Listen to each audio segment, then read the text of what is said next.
नमस्कार दर्शक बंधु साई अनंत आश्रम को स्वागत। दीर्घ पंचांग अनुसार 9 दिन पर अर्थात 18 मार्च रु दुईटी शुभ ग्रह शुक्र एवं गुरु एक केंद्र दृष्टि योग सृष्टि करेंगे। यह योगे 4 राशि भाग्य फिटिज जहाँफल यह अनेक शुभ फल देव। तेज चलतु जाना उक्त राशि संपर्क में। योग को ज्योतिष शास्त्र में प्रगति अत्यंत शुभ एवं अत्यंत फलप्रद भाव विवेचना कराए, कारण शुक्र उपभोग सुख धन एवं कला को प्रतिनिधित्व करती एवं गुरु ज्ञान धर्म एवं भाग्य को प्रतिनिधित्व करती। जितेबाला केंद्र दृष्टि योग माध्यम दुईटी ग्रह परस्पर सहित संयोग सृष्टि करती सेतबेले शुभ शक्ति सदृत हुए। यह एककालीन धन प्रतिष्ठा शिक्षा एवं नैतिकता को वृद्धि करे एवं यही योग जीवन में सुजोग सुरक्षा एवं सठिक निष्पत्ति नेबार क्षमता प्रदान करे।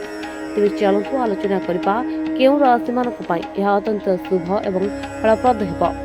18 मार्च रे सृष्टि होतबा शुक्र बृहस्पति केंद्र दृष्टि योग वृष राशि पई संपर्क रे मधुरता वृद्धि करिबो।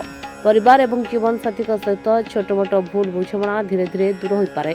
प्रेम संपर्क रे विश्वास मजबूत हेबो। कार्य क्षेत्र रे एक सकारात्मक परिवेश मध्य विकसित हेबो। आर्थिक क्षेत्र में धीरे धीरे सफलतार संकेत मिलिबो। नूतन आय सुजोग मध्य देखा जाई पारे। शुक्र तुला राशि पर निर्भर करे, तेणु यह संयोग आपणक पई विशेष फलप्रद बोली विवेचना कराए। आपणक वैवाहिक जीवन में सहयोग एवं बुझामणा वृद्धि पाइब। आपण आपणकर जीवन साथी सहित समय बिताइबार सुजोग पाई पारंती। संपर्क थिबा लोकंक मध्य एक दृढ़ भाव प्रवण बंधन विकसित होई पारे। बृहस्पति धनु राशि शासक ग्रह होइथिबारु यह संयोग आपणक पई शुभप्रद प्रमाणित होई पारे। परिवार सहित संपर्क आहरी निबिड़ हेब एवं निकटतर हेब। प्रियजनक सहित साक्षात अत्यंत शुभ फल आनिदेव। क्यारियर एवं व्यावसायिक निष्पत्ति स्पष्ट हेब। नूतन कार्य आरंभ कले यह आपणक जीवन में अनेक खुशी आनिदेव। मेष राशि पई यह संयोग मानसिक संतुलन एवं सकारात्मकता आनिपारे। परिवार एवं प्रियजनक सहित संपर्क पूर्व अपेक्षा मधुर होई पारे। वैवाहिक जीवन में बुझामणा एवं सहयोग वृद्धि पाइब। क्यारियर उन्नति पाई नूतन सुजोग आसीपारे।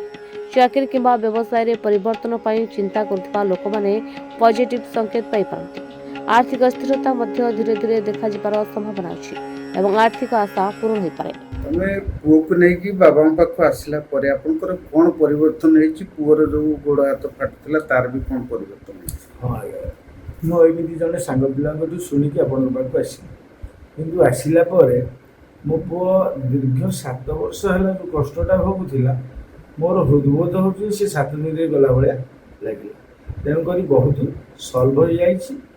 एथिबाई बाबा को कोटि कोटि प्रणाम आ महावीर पंचमुखी महावीर हनुमान को मो स्वामी जहाँ कहले मु भी से कहबो चाहूँ। तथापि मोर अलग अनुभूति बाबा कहले मेडिटेशन करने पे आम 4 खाली मेडिटेशन कला काली कर मेडिटेशन मो निजे महावीर आसिकी छुई पेटू देवी मुझे कष्ट पाई मो पुओ एमती कि बर्तमान अनुभव करुँच मो पुओ भविष्य संपूर्ण भल।